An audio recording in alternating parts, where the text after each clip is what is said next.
Hello दोस्तों, स्वागत है आप सभी का पद्मा स्टडी में। तो आज हम लोग इस वीडियो में साइंस सब्जेक्ट के 50 ऑब्जेक्टिव क्वेश्चन को यहाँ पे डिस्कस करेंगे, जो आपके एग्ज़ाम के लिए इम्पॉर्टेंट रहेगा। क्योंकि हम लोग इस वीडियो में 50 मोस्ट इम्पॉर्टेंट एमसीक्यू क्वेश्चन को डिस्कस करने वाले हैं, ठीक है, जो आपके एग्ज़ाम में देखने को मिल जाएगा। चलिए वीडियो को शुरू करते हैं। तो यहाँ पे अगर देखें तो पहला क्वेश्चन हम लोग का है। पहला क्वेश्चन यहाँ पे कह रहा है कि निम्नलिखित में सबसे छोटी कोशिका है। तो इसका आंसर हो जाएगा पहला नंबर माइक्रोप्लाज्मा, ठीक है, माइकोप्लाज्मा। चलिए अगला सवाल देखिए। कह रहा है डेंगू परजीवी वाहक है। इसका हो जाएगा दूसरा नंबर मादा एडिस मच्छर, ठीक है। चलिए अगला सवाल देखिए। कह रहा है कौन सा धातु कमरे के ताप पर द्रव होता है। तो इसका आंसर हो जाएगा पहला नंबर ब्रोमीन, ठीक है, ब्रोमीन। चलिए अगला सवाल देखिए। तो तक फटाफट से सब्सक्राइब कर लीजिए अगर आपने अभी तक चैनल को सब्सक्राइब नहीं किया है, और वीडियो को लाइक भी कर दीजिए। अगला सवाल कह रहा है यहाँ पे एक विद्युत सेल में कितने टर्मिनल होते हैं। तो इसका हो जाएगा दूसरा नंबर। अगला सवाल देखिए। कह रहा है आदर्श ईंधन का गुण नहीं है, ठीक है, तो ये हो जाएगा आपका दूसरा नंबर महंगा। चलिए अगला सवाल देखिए। कह रहा है बल है ना, तो बल हो जाएगा आपका यहाँ पे, बल आपका यहाँ पे हो जाएगा आंसर नंबर ऑप्शन नंबर 4 अपकर्षण है, ठीक है ना। बल जो है वो अपकर्षण है। अगला सवाल कह रहा है कि समाप्त होने वाला प्राकृतिक संसाधन है।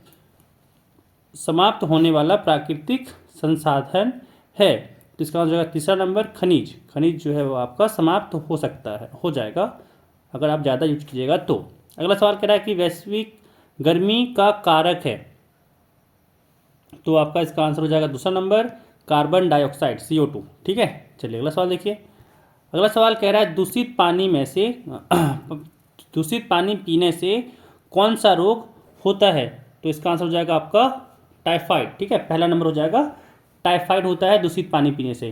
अगला सवाल देखिए। कह रहा है पृथ्वी के अचानक कंपन को कहते हैं, ठीक है, तो इसका आंसर हो जाएगा पहला नंबर भूकंप कहते हैं। अगला सवाल देखिए। अगला सवाल कह रहा है कि द्वितीय प्रदूषक है ना, तो इसमें से आपका आंसर हो जाएगा कोई नहीं, ठीक है, इनमें से कोई नहीं। अगला सवाल देखिए। कह रहा है यहाँ पे कि कोशिकीय श्वसन का सक्रिय स्थल है। तो इसका आंसर आपका हो जाएगा 62 का पहला नंबर माइटोकॉन्ड्रिया इसका आंसर हो जाएगा। अगला सवाल देखिए। कह रहा है कोशिका की खोज कब हुई। तो इसका आंसर हो जाएगा चौथा नंबर 1665 में। 1665 में कोशिका की खोज हुई थी। चलिए अगला सवाल देखिए। कह रहा है कि पेंसिल लीड बनाने में किसका उपयोग किया जाता है। तो इसका आंसर हो जाएगा तीसरा नंबर ग्रेफाइट का यूज किया जाता है। अगला सवाल देखिए। कह रहा है कौन जीवाश्म ईंधन नहीं है, ठीक है, तो यहाँ पे 65 का आपका आंसर हो जाएगा दूसरा नंबर लकड़ी जो होता है वो जीवाश्म ईंधन नहीं होता। चलिए अगला सवाल देखिए। कह रहा है रगड़ने से उत्पन्न आवेश को कहते हैं। तो इसका आंसर हो जाएगा दूसरा नंबर स्थिर विद्युत, ठीक है, स्थिर विद्युत। अगला सवाल देखिए। अगला सवाल यहाँ पे है कि विपरीत आवेशों के बीच होता है। तो यहाँ पे हो जाएगा पहला नंबर आकर्षण, ठीक है, आकर्षण होता है। चलिए अगला सवाल देखिए। कह रहा है हार्मोन क्या है। तो इसका आंसर हो जाएगा दूसरा नंबर रासायनिक पदार्थ, ठीक है, हार्मोन रासायनिक पदार्थ है। चलिए अगला सवाल देखिए। कह रहा है निम्न में से कौन जीवाणु जनित रोग है, ठीक है, जीवाणु जनित रोग है। तो इसका आंसर आपका हो जाएगा तीसरा नंबर क्षय रोग विषाणु जनित रोग होता है। चलिए अगला सवाल देखिए। अगला सवाल यहाँ पे कह रहा है कौन सी गैस अत्यंत विषैली है। तो इसका आंसर तीसरा नंबर हो जाएगा कार्बन मोनोऑक्साइड, ठीक है, कार्बन मोनोऑक्साइड। चलिए अगला सवाल देखिए। अगला सवाल यहाँ पे कह रहा है प्रोटीन का संश्लेषण होता है। तो इसका आंसर हो जाएगा आपका दूसरा नंबर राइबोसोम में, ठीक है, राइबोसोम में होता है। चलिए अगला सवाल देखिए। कह रहा है यहाँ पे कि एड्स किसी संक्रमित व्यक्ति से दूसरे व्यक्ति में किसके जरिए फैलता है। तो इसका हो जाएगा दूसरा नंबर रुधिराधान से, ठीक है, रुधिराधान से। चलिए अगला सवाल देखिए। यहाँ पे कह रहा है अगला सवाल कि विद्युत धारा उत्पन्न करता है ना, तो इसका आंसर चौथा नंबर हो जाएगा उष्मीय, रासायनिक, चुंबकीय प्रभाव। ठीक है, ये तीनों प्रभाव यहाँ पे उत्पन्न करता है विद्युत धारा। चलिए अगला सवाल देखिए। अगला सवाल यहाँ पे कह रहा है दाब का मात्रक है। दाब का मात्रक है तो यहाँ पे पास्कल भी हो जाएगा और न्यूटन प्रति वर्ग मीटर भी हो जाएगा, इसीलिए इसका आंसर तीसरा नंबर हो जाएगा कि 1 और 2 दोनों। ठीक है, 1 और 2 दोनों हो जाएगा। चलिए अगला सवाल देखिए। अगला सवाल यहाँ पे कह रहा है कि ज्वाला में कितने क्षेत्र होते हैं। ज्वाला में कितने क्षेत्र होते हैं, तो इसका आंसर तीसरा नंबर हो जाएगा 4 क्षेत्र होते हैं। ठीक है, चलिए अगला सवाल देखिए। अगला सवाल यहाँ पे कह रहा है कि मुकुलन द्वारा जनन किस में होता है। मुकुलन द्वारा जनन किस में होता है, तो इसका आंसर हो जाएगा पहला नंबर हाइड्रा में होता है। ठीक है, चलिए अगला सवाल देखिए। यहाँ पे कह रहा है कि अधातुओं के ऑक्साइड होते हैं, इसका आंसर पहला हो जाएगा अम्लीय। ठीक है, अम्लीय हो जाएगा इसका आंसर। चलिए अगला सवाल देख लीजिए। अगला सवाल यहाँ पे कह रहा है कि आग उत्पन्न करने के लिए आवश्यक है ईंधन, वायु, ऊष्मा, तो ये तीनों चीज़ जरूरत होता है, इसीलिए इसका आंसर चौथा नंबर हो जाएगा इनमें से सभी। अगला सवाल देखिए। क्या यहाँ पे कि मलेरिया रोग का कारण है ना, मलेरिया रोग का कारण है, तो इसका आंसर पहला नंबर हो जाएगा प्रोटोजोआ। ठीक है, प्रोटोजोआ। चलिए अगला सवाल देखिए। यहाँ पे कह रहा है कि निम्नांकित में कौन विद्युत का कुचालक है। ठीक है, तो इसका आंसर हो जाएगा चौथा नंबर रबर। रबर जो होता है वो विद्युत का कुचालक होता है। अगला सवाल देखिए। कह रहा है निम्न में कौन सी गैस दहन में उपयोग होती है। दहन में कौन सी गैस उपयोग होती है, तो इसका आंसर हो जाएगा दूसरा नंबर ऑक्सीजन। ठीक है, ऑक्सीजन हो जाएगा इसका आंसर। चलिए अगला सवाल देखिए।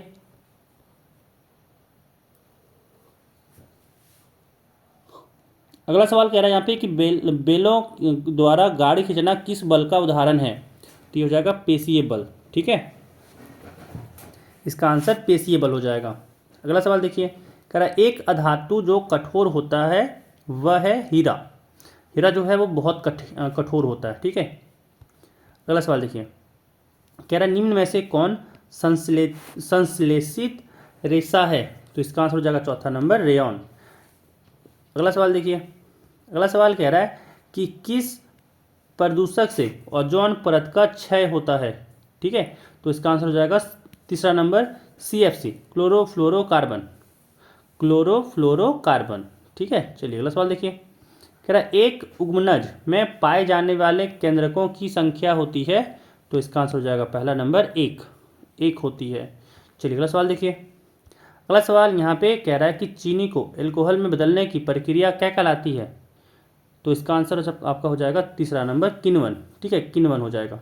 चलिए अगला सवाल देखिए। अगला सवाल यहाँ पे कह रहा है कि वृद्धि हार्मोन का स्राव करने वाली ग्रंथि का क्या नाम है। ठीक है, यहाँ पे इसका 88 का आपका आंसर हो जाएगा तीसरा नंबर पीयूष ग्रंथि। अगला सवाल देखिए। कह रहा है एक धातु का दूसरी धातु पर परत चढ़ाने को कहते हैं। ठीक है, तो इसका आंसर हो जाएगा आपका तीसरा नंबर विद्युत लेपन हो जाएगा। अगला सवाल देखिए। कह रहा है जंतुओं द्वारा प्राप्त खाद्य पदार्थ है, इसका आंसर दूसरा नंबर हो जाएगा शहद, क्योंकि देखिए दाल भी आपका बुआई से निकलता है, फल जो है वो पेड़ से निकलता है, और चावल जो है वो आपका वही भी बुआई से निकलता है खेत से। तो शहद जो है वो आपका मधुमक्खी से निकलता है, ये हो जाएगा जंतु से प्राप्त फूड, मतलब प्राप्त जंतु से प्राप्त खाद्य पदार्थ। चलिए अगला सवाल देखिए। अगला सवाल यहाँ पे कह रहा है कि किसके प्रयोग से घर्षण कम किया जाता है, ग्रीस और तेल, तो यहाँ पे दोनों हो जाएगा, है ना। इसका आंसर तीसरा नंबर हो जाएगा कि दोनों से, एक और दो दोनों हो जाएगा। चलिए अगला सवाल देखिए। कह रहा है एक टेडपोल जिस प्रकार वयस्क होता है वह है। ठीक है, इसका आंसर दूसरा हो जाएगा कायांतरण। ठीक है, कायांतरण इसका आंसर हो जाएगा। चलिए अगला सवाल देखिए। अगला सवाल यहाँ पे कह रहा है कि मानव कान का सभ्यता प्रास है, तो इसका आंसर आपका हो जाएगा दूसरा नंबर 20 हर्ज से 20,000 हर्ज। अगला सवाल देखिए।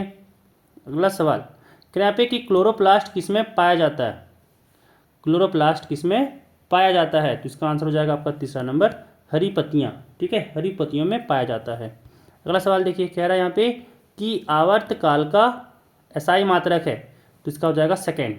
ठीक है, दूसरा नंबर सेकेंड हो जाएगा। चलिए अगला सवाल देखिए। कह रहा है 1 किलोग्राम भार बराबर होता है, यहाँ पे चौथा हो जाएगा नंबर आंसर लगभग 10 न्यूटन। इसका होता है 9.8 न्यूटन, लेकिन उसको हम लोग लगभग 10 न्यूटन ही कहते हैं।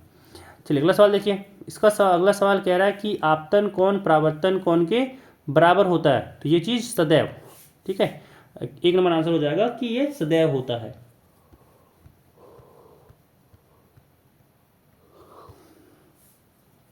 अगला सवाल कह रहा है यहाँ पे कि श्वेत प्रकाश में कितने रंग होते हैं, तो इसका आंसर हो जाएगा 7, ठीक है ना। विबग्योर पढ़े होंगे आप लोग, विबग्योर, अगर विबग्योर नहीं पढ़े तो बेजानी पिनाला पढ़े हैं, बेजानी पिनाला, उसी यहाँ पे वही 7 रंग यहाँ पे होता है श्वेत प्रकाश में। अगला सवाल देखिए। अगला सवाल यहाँ पे कह रहा है निम्न में किसमें बाह्य निषेचन होता है, ठीक है, किसमें बाह्य निषेचन होता है, तो इसका नंबर हो जाएगा तीसरा नंबर मेढक में, ठीक है, मेढक में। अगला सवाल देखिए कह रहा है कि जंतु कोशिका में क्या अनुपस्थित होता है, ठीक है, जंतु कोशिका में क्या अनुपस्थित होता है, तो इसका नंबर हो जाएगा तीसरा नंबर आंसर कि कोशिका भित्ति, कोशिका भित्ति उसमें अनुपस्थित रहता है। तो यहाँ पे हम लोग टोटल 50 MCQ क्वेश्चन को डिस्कस कर लिए। ये आपके लिए इंपॉर्टेंट क्वेश्चन है, ये आपके एग्जाम में देखने को मिल सकता है, ठीक है। तो इस वीडियो में बस इतना ही। फटाफट से अगर अभी तक आपने अगर सब्सक्राइब नहीं किया है तो सब्सक्राइब कर लीजिए, साथ ही साथ वीडियो को लाइक कर दीजिए, अपने फ्रेंड के साथ शेयर भी कर लीजिए। मिलते हैं फिर अगले वीडियो में। गुड नाइट सभी को।